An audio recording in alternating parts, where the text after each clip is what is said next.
What's up, everybody? I'm IGP and welcome back to Subnautica. So today I'm just doing this quick update video because I've gotten countless, and I mean countless, requests to show off the gun being disabled in game. Now, I've tried to do this before, but what I figured out was basically you have to touch the enzyme cure ball in order to actually be legitimately cured, not using cheats, and then come to the gun and the game will register it. However, I figured out a way, if it hasn't already been figured out, that you can actually do this. There are two different cheats that you can actually mess with the player's infection or the infection of surrounding fauna. I'll show them to you and I'll show you how you can use them to get the gun fully disabled. Not only can the gun be disabled, but the entire animation sequence is here, including the lights being turned off, the sound, the core being dropped down into nothingness, and the gun going limp. So without wasting any more time, let's go ahead and try to disable the gun. Normally, this is with being infected. Let's just make sure we are. Good.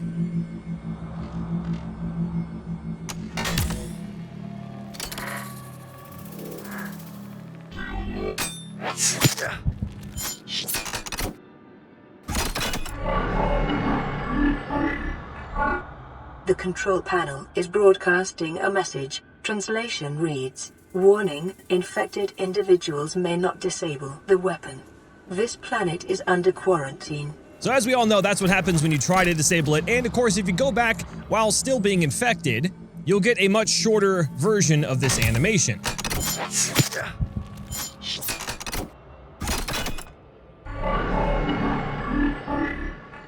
Now, what I was trying to do before, and what everyone thought that you could do, was open up your console and type in cure space 1 space 1. Now, basically, as I understand it, this command will cure up to a certain degree, up to a full cure 1, any entity that can be infected, like ourselves or fauna, within a 1 meter radius in game space. Now you can type in like 10 and it will be 10 meters or something like that. I don't actually know the units of measurement, but that's how that is supposed to work. Now we've enabled that sheet and we can actually scan ourselves to see that it says normal. Self-scan. Vital signs normal. No remaining sign of bacterial infection. And after that, we think immediately, hey, we're cured, we can go ahead and disable it, right? But if you try to, this happens. The exact same thing that happened before after we tried to while we were infected. So this then prompted everybody to try and go through the entire process of getting yourself cured, because you actually can no longer spawn the enzyme cure ball into game. You have to obtain it legitimately. What I found is you can type in the console, player infection space 5. Now what this does, there are 4 different stages of the infection, 1, 2, 3, and 4. 4 being the one where you start seeing the cysts that you discover when you get to the Lost River base. 5 is a completely cured state only for the player. So now that we've done that, we can go back, scan ourselves. We are still normal, and we can approach and disable it.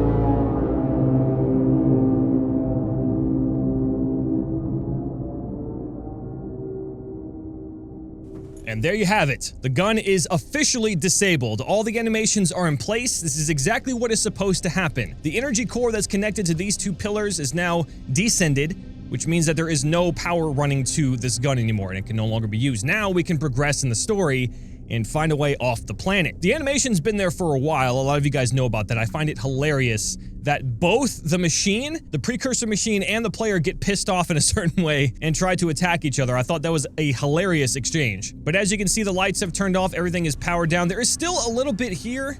These, I believe, are supposed to go away. I'm not entirely sure, but there's probably some remaining power there. Whatever you want to think is happening, it's probably happening. Now, this is not the only place that's disabled as far as lights go. We do have the ominous glow here. I'm not sure if that's just ambient lighting in the Unity engine that we need to get rid of, but the entire base itself, except for possibly emergency lighting, is off. So basically, the biggest thing you can notice is that the lights in the structure itself, in the strange designs on the walls, are all gone. The teleporter will still work.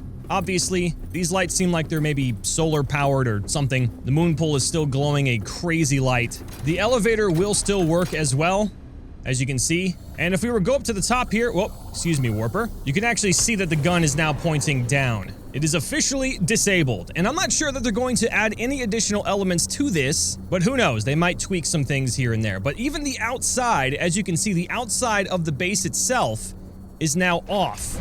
There used to be glowing green lights pretty much everywhere, and if we go to night, you can see that all the lights are completely off. It's basically a silhouette in the night sky. And now, of course, the moment of truth.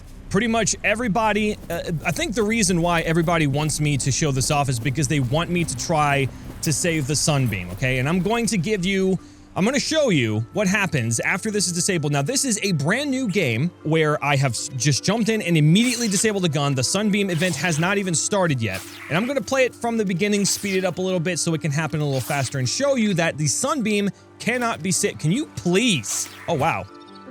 Hey, guys, I tamed a cave crawl. Ooh, I didn't know his eyeball moves that way. All right, I'm getting super distracted. Can you please get away from me?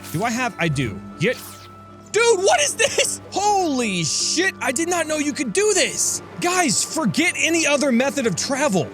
People already knew about this, right? Please tell me people already knew about this. Holy shit, I am flying. All right, well, I don't want to hurt myself, so let me just go ahead and put this down.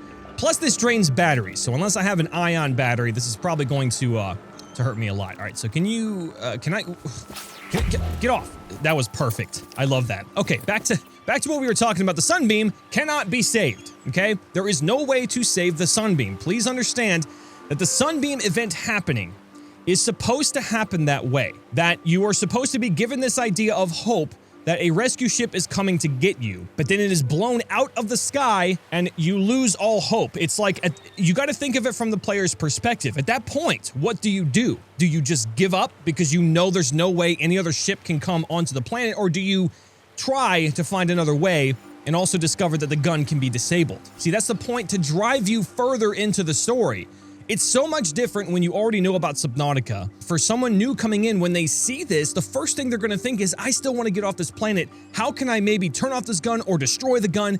They're going to venture inside. They're going to find the answers. The Sunbeam has to blow up. So what I'm going to do is start the countdown, because that's more legitimate for you guys to see. But we'll start the countdown. Yep, there it is. So 40. And I'll turn the day-night speed to 100. So it goes a little bit faster, about a minute each second. And we'll watch it happen. Oh, hello. I'm glad you could make it. 3, 2, 1. There we go. So now you can hear, we've already messed it up, okay? The gun is trying to aim. It's obviously disabled. The sound is still playing because, again, it is a scripted event. Patching in a local broadcast from the Sunbeam. I don't believe it. There's someone down there. Aurora, survivor. We have your PDA signature. I don't know how you walked away from that wreck, let alone survived since then. But we'll be happy to bring you on board and hightail back to Federation space. Stand back. We're approaching the landing site now. Breaking atmosphere in 5, 4, 3. What is that? No, the red spike. From this planet?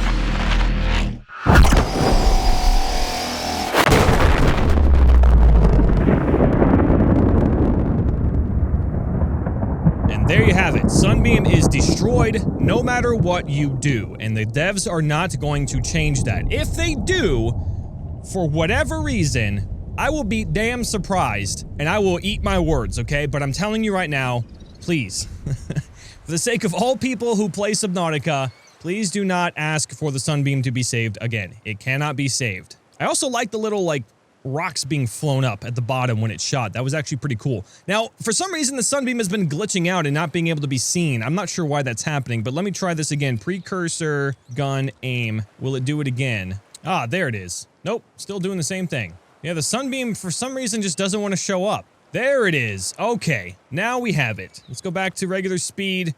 I can see the Sunbeam actually blow up. After the previous one already did blow up. There we go. Ooh. Poor guys. There's no sound for this. If you guys want to do that yourself, by the way, you can just type in play Sunbeam FX into the command console. So that is all I want to cover for this video. I wanted to make this as quick as possible just to kind of satisfy everyone's need. I'm assuming this is the latest version of this, unless other things have been figured out. But again, all of it can be done in experimental. If you just follow the commands that I put into the console, you can do it yourself in experimental. So thank you guys so much for watching. I hope you enjoyed the video. If you did, be sure to leave a like, comment down below what you'd like to see in the next one. Subscribe if you haven't already to keep up to date with all my latest videos. And tomorrow should be a continuation for the next Subnautica episode in our playthrough. So thanks again for watching, guys. I love you all, and I'll see you in the next one. Bye-bye.